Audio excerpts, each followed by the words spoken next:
All right, welcome back at video number 3.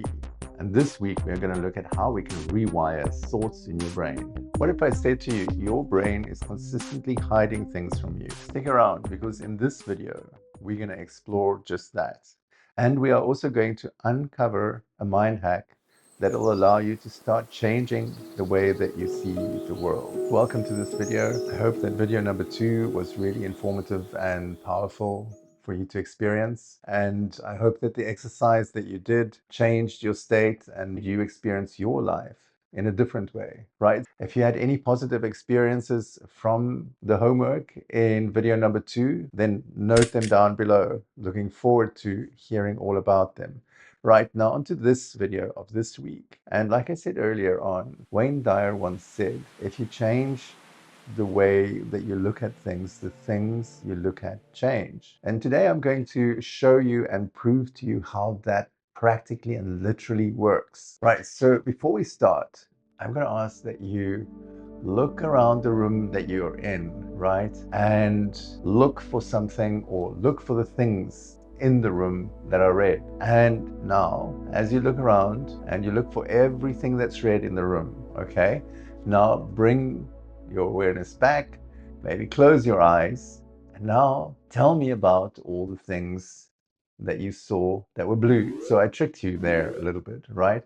Because what I'm saying is that when you look around, you tend to find what you're looking for. In the same way as when you looked around and you thought, what are all the blue things? And all of a sudden you were going, but hey, you asked me to focus on the red things. Now, your mind works in a similar way, in the sense that you have beliefs. And so you have a belief, and that's an illustration of how your mind works. It finds what you're looking for in all cases. And so if you're looking for good things, that's very powerful and good. You'll find them. However, if you're looking for limitations, you'll find those too. Let's go a little bit deeper and get a little bit of a deeper understanding of what we're talking about and what's going on here. In short, the way that you perceive the world is that you have a belief and you look for evidence to support that belief. Your conscious mind can perceive very little information. It can perceive around about 10 to 15 bits of information per second, all right? Or that's what the scientists tell me. Then there is your unconscious mind. So your unconscious mind, according to the scientists, can perceive up to 20 million bits of information per second. So that's a whole lot more. The unconscious part of your mind is looking around, scanning all the time, looking for the reds and ignoring the blues. There are 3 processes involved. So everything that's not relevant is deleted. The second part is generalization. So we generalize things to support our beliefs. And then the third thing that your mind does is that it distorts things a little bit. So commonly, what happens when people have these experiences? There are a few possibilities. The first thing we often talk about is called catastrophizing. Your brain looks at a small event and then inflates it so that it becomes a big event, right? So it deletes a lot of the contextual information. And all of a sudden, you're believing that a very small thing is a very big thing. Another thing that your brain does is it does black and white thinking. So what it does in that particular case is it generalizes. It does a few things, but mainly generalizes.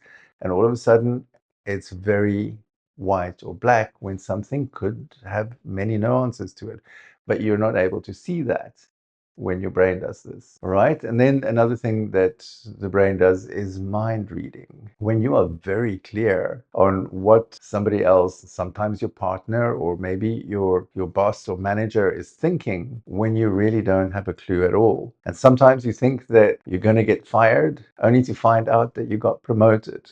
And then another thing that the brain sometimes does is personalization. So what it does then is it has this blaming characteristic where people blame themselves for everything, right?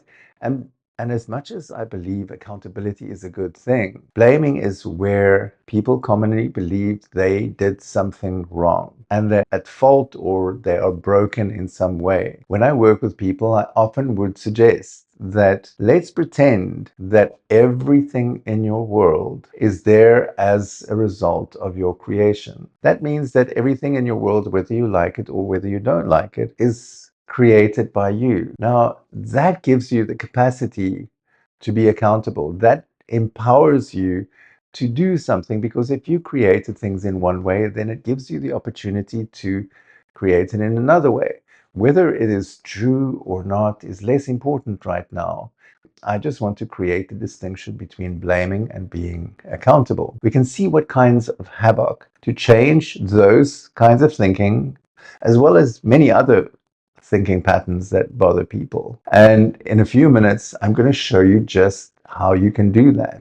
Because the brain has all these patterns that are programmed to work a certain way. And if there is a pattern that is programmed to work a certain way, that means we can change the pattern. We can help you to think in a different way. All right, this is just a very simple way of changing that mindset and changing that thought. So imagine that you are in a stressful situation. You got an email from your boss in which he or she wants to talk to you, right? And all of a sudden you have this idea that what if there was something that I did wrong? And this whole idea starts to spiral into a belief that he or she is going to fire you. How do you deal with that, or any kind of thinking that ends up in a spiral like this? How do you deal with that? What I want to use today is the 4 questions. And so the first question that you ask is, and you bring that idea to mind, you have this idea, and this idea is that you're going to get fired. And you've spun yourself into such a frenzy about it that you absolutely believe it at this stage. And so then it's usually better to get it at an early state, but now you're there, right? And so the first question that you ask, is this true? And you then consider, is this true?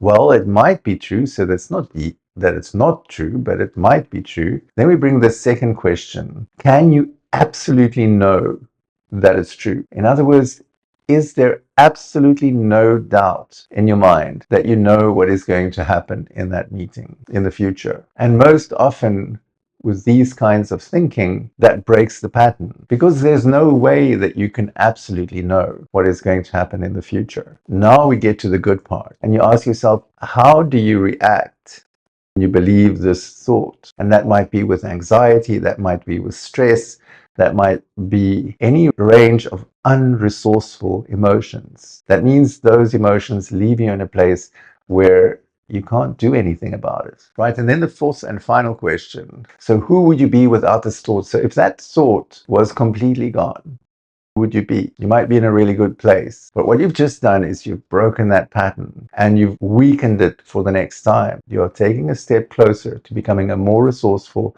and a more calm person. And that's how you grow. And if you want to take it to another step, we can also say, what if my boss values my work? What if my boss values me? And feel into that, right? So this is not just a one-time thing. This is something that you can do over and over. And as you do that, what happens is that firstly, those thoughts start to change. And secondly, your mind allows you to become more present, because if you are continuously stuck in those habitual patterns, your life is run by them. The more you are able to become present and experience situations in a way that they bring value to your life. So I'm going to make a process for you in which you can use this process on a daily basis for the next week. And that's going to shift your thoughts and your feelings. In that sheet, you're going to mark down the event. So what happened? What was the thought that came up? What was the feeling